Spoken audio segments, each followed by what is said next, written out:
A constitutional republic, not a democracy. The ideal of a democracy is universal equality. The ideal of a constitutional republic is individual liberty. A democracy always degenerates into dictatorship, which promises government-guaranteed equality and security, but it delivers nothing but poverty and serfdom for the people it robs and rules. America was founded as a constitutional republic to safeguard the liberties of the people against the tyranny of democracy or of one-man dictatorship. In this century, great strides have been made toward the goal of subverting our republic into a democracy. The foremost tactic of the subverters is subversion of language. By calling America a democracy until people thoughtlessly accept and use the term, the totalitarians have obscured the real meaning of our principles of government. That is a summary of my report on a constitutional republic, not a democracy. The full report after a message from my sponsor.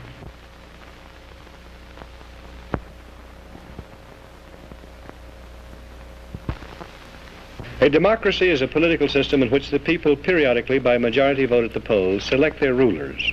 The rulers then have absolute power to make whatever laws they please by majority vote among themselves.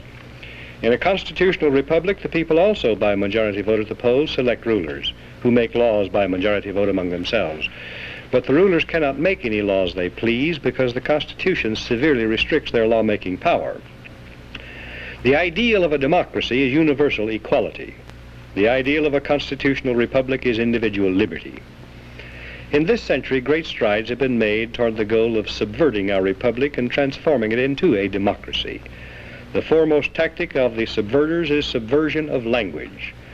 By calling America a democracy until people thoughtlessly accept and use the term, totalitarians have obscured the real meaning of American principles of government. Note the following passages from a recent article distributed by the New York Times News Service. Quote, "In the United States and in other leading democracies, recent years have seen perceptible growth in executive authority. As society becomes more equalitarian, it tends increasingly to concentrate absolute power in the hands of one single man. This is a voluntary surrender of a free people escaping from freedom to one autocratic master." End quote. And note the following from Gunnar Myrdal's An American Dilemma. Quote, "In America, liberty often provided an opportunity for the stronger to rob the weaker. Against this, the equalitarianism in the American creed has been persistently revolting. And in the conflict between equality and liberty, equality is slowly winning. In America, conservatism has to a great extent been perverted into a cult of the Constitution. This is unfortunate, since the Constitution is in many respects impractical and ill-suited for modern conditions. The worship of the Constitution is also a most flagrant violation of the American creed. The Constitutional Convention was nearly a plot against the common people." End quote. Now, Gunnar Myrdal, a Swedish socialist, was hired by the Carnegie Corporation of New York in 1937 to direct a study of the Negro in the United States. He engaged a large staff, some of them communists and pro-communists. An American Dilemma resulted, first copyrighted in the United States in 1944. In 1954, the Supreme Court handed down a school segregation decision, which deliberately violated the Constitution, reversed a previous Supreme Court decision, and lit a fuse touching off explosive violence, which has been shattering our society ever since. The court cited An American Dilemma as one of the modern authorities on which it relied in preference to the Constitution for justification of its decision. An American Dilemma, written by a Swedish socialist, provided a basic rationale for the conversion of our free republic into an equalitarian democracy. Myrdal contends that the American Declaration of Independence, 1776, proclaimed the ideal of an equalitarian democracy because it contains the phrase, "all men are created equal." 11 years later, the Constitution created not a democracy founded on the ideal of equality, but a republic founded on the ideal of liberty. This is why Myrdal says the Constitutional Convention was nearly a plot against the common people. But he and those who parrot his ideas are either ignorant or dishonest. The Constitution was ordained specifically to safeguard the principles of liberty proclaimed by the Declaration of Independence. The Declaration's phrase, all men are created equal, means that men are equal before the law and before the Creator, regardless of their inequality in human society. The Declaration says that men are endowed with unalienable rights, and that the purpose of government is to secure these rights. The unalienable rights of man enumerated in the Declaration of Independence do not include equality, but they do include liberty, along with life and pursuit of happiness. Equality of all men in the eyes of God and before the law is a condition essential to freedom, but no other kind of equality is possible. Government efforts to achieve material equality will produce crushing tyranny, but will not make people equal.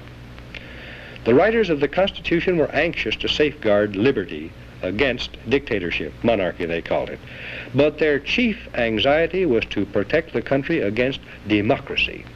Edmund Randolph, delegate to the Constitutional Convention from Virginia, said the general object of the convention was to provide a cure for the follies and fury of democracy. Elbridge Gerry and Roger Sherman, delegates from Massachusetts and Connecticut, urged the Constitutional Convention to create a system to eliminate the evils that flow from the excess of democracy. Alexander Hamilton, delegate from New York, said, "We are now forming a Republican government. Real liberty is not found in democracy. If we incline too much to democracy, we shall soon shoot into a monarchy." John Adams, one of the giants of the American Revolutionary period, said, "Democracy will envy all, contend with all, endeavor to pull down all. And when by chance it happens to get the upper hand for a short time, democracy will be revengeful, bloody, and cruel." Speaking of pure democracy, in which the people by majority vote act as their own lawmakers, instead of electing representatives to make laws, James Madison said, "Such democracies have ever been incompatible with personal security or the rights of property. A republic promises the cure for which we are seeking." Madison, known as the father of the Constitution, knew and said that enlightened men will not always be at the helm of government to serve as proper guardians of the public weal. He knew that unlimited political power cannot safely be entrusted to the nation's elected representatives, to use as a majority of them see fit, because, he said, a majority of a group of men is far more likely to be tyrannical than one man is. In a democracy, if a majority should develop hatred for all blue-eyed babies and order them eliminated, the babies could be legally executed, because whatever a majority wants at any given moment is supreme law of the land in a democracy. How can liberty be safeguarded against the mindless, soulless tyranny of majority rule when government is founded on the principle of majority rule? Jefferson answered that one, "In questions of power, let no more be heard of confidence in man, but bind him down from mischief by the chains of the Constitution." In short, America was founded not as a democracy, but as a constitutional republic. We pledge allegiance to the republic for which our flag stands, not to a democracy. The Constitution requires a republican form of government for all states, but does not mention democracy, and neither does the Declaration of Independence or the Bill of Rights. The Constitution is a binding contract, enumerating limited powers which the federal government can legally exercise, prohibiting it from exercising any powers not granted in the contract. It denies federal officials the power to do whatever they claim to be necessary for the general welfare. Federal action not clearly authorized by the Constitution is illegal, even if approved by an overwhelming majority of the people, because all the elastic powers of government are left with the states.